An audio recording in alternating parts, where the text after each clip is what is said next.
지금 뒤에 전부 계시는 분들이 대개 법관, 학자들입니다. 제가 그 유명한 박지원입니다. 오늘 보니까 존경하는 법원 행정처장님의 머리가 더 하얘졌어요. 누가 법원 행정처장의 머리를 하얗게 만들었는가? 처장님 누가 만들었다고 생각하십니까? 조희대 대법원장이 만든 거예요. 오늘만 하더라도 지금 현재 이번 국감이 마치 조희대 대법원장이 법사위에 나오느냐 안 나오느냐 이걸 가지고 얼마나 많은 국민적 소모전을 했어요.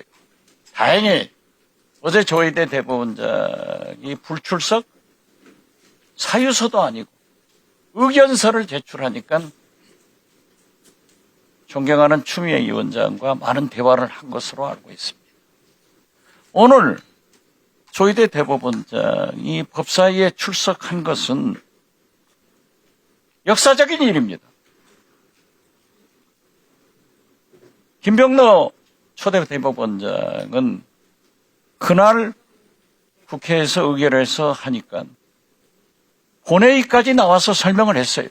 그게 뭐냐? 반민특위의 보석을 잘못했다 하는 것에 대해서 나왔어요. 조진만, 민복기 대법원장 나왔어요.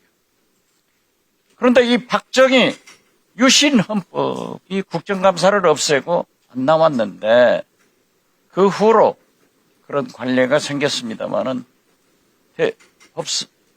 행정처장님, 예. 오늘 대법원장 나오신 걸 어떻게 생각하세요? 말씀드린 바와 같이 국회에 대한 존중, 우리 사법부로서도 필요하다. 그렇습니다. 사법권의 독립도 중요하지만은 입법부의 독립도 권한도 존중해줘야 되는 거예요. 법관들은 입만 벌리면 사법권의 독립과 법과 원칙에 따라서 재판한다. 이런 얘기를 하는데 국회도 법과 원칙에 따라서 대법원장을 부른 거예요. 오늘 저는 결과적으로 오늘 출두를 해준 조희대 대법원장께 감사의 말씀을 드리고 이 출석을 이끌어낸 추미애 위원장의 리더십에 대해서도 높이 평가를 합니다.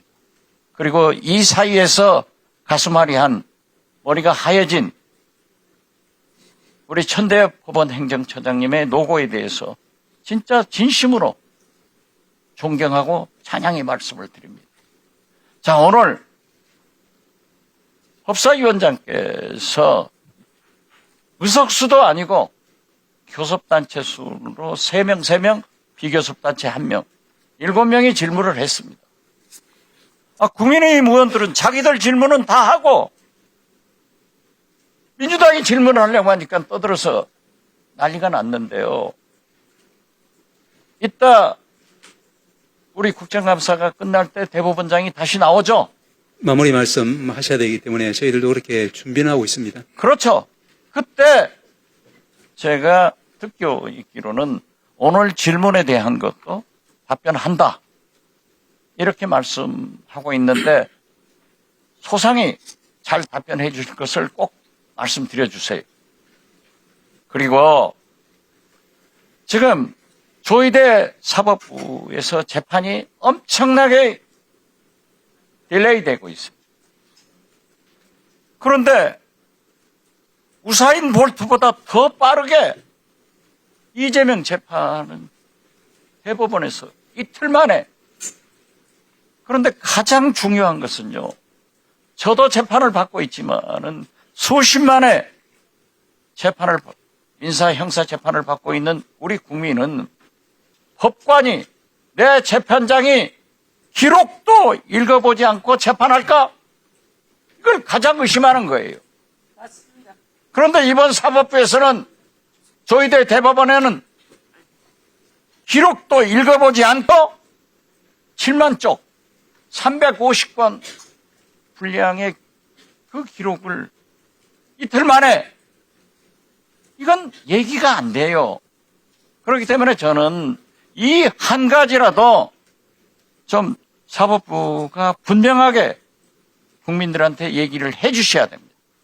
어떻게 기록도 안 보고 재판을 해요? 우리 피고인 민사소송 대상자들이 얼마나 불안해요. 그 말씀에 대해서 처장님 어떻게 생각하세요? 예, 두 가지만 말씀을 드리겠습니다. 우리 위원님께서 평소 사법부에 대해서 많이 이제 존중하고 계시다는 걸 잘 알기 때문에 그 말씀 깊이 경청합니다. 첫 번째로 아까도 이제 이야기 나왔지만 적어도 이제 이 전압 판결문을 통해서 보면은 그리고 전압의 구조에 비추어 보면은 판결문 가지고 됩니까 재판이? 그러면 왜 1심만 있어야지 항소심, 상고심이 있습니까? 판결문 보면 되면은 이거 첫 번째 이게 안 되잖아요. 예, 첫 번째로 이제 2일이 아니고 아까도 지적하셨지만 3월 28일부터 하면은 한 달 이상 그 불신을 씻어줘야 돼요. 그리고요, 내란 특별재판부에 대해서 이건 사법권, 삼권 분립을 침해하는 거다. 그런데 내규에 의거해서 얼마든지 사법부에서도 전담재판부를 구성하고 있지 않습니까? 아까 처장님도 우리에게 보고하면서 허그, HUG 전담재판부 성과가 있다. 그런가 하면은 화산 전담재판부, 부산 해양사건 전문 회사 전문 재판부 이런 것들이 있잖아요. 말씀드리겠습니다. 이런 재판부를 구성해서 내란 청사를 신속하게 환부만 빨리 도려내자 하는 것이 저는 이재명 정부의 방침이라고 생각해요. 그런데 내란 재판부 구성이 이러지고 안 된다? 그다음 내일 내가 질의할 텐데 피해자를 보상을 여기 다르고 저기 다르고 대법원 다르고 뭐 다 다르잖아요. 사상도 거창 양승 사건도 다 다르잖아요.